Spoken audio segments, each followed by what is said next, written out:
krajinu. Krásne tu prostredie. Veľmi pekné. Som žasala. Človek je z toho prekvapený. Jak to pochopuje fajn. Keď to som taká panenská príroda. Áno, je to také málo dostupné.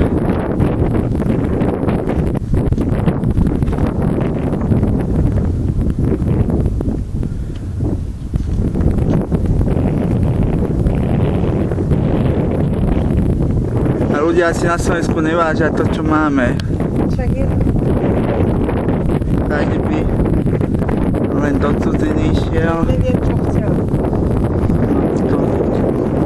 Takýto pohľad z hradu Lietava, to veľa ľudí ani nevidelo, ani neuvidí. Čo ani nevedia, kde to je, keď Ani nevedia, kde to je Lietava. No, kde si to videla, že čo to je, no, či ťa to baví, také otázky nemiestne. Že Slovák, pretože toľko Čechov teší sa zaujímajú takéto veci. Čechov, áno. A Slováci povedali, že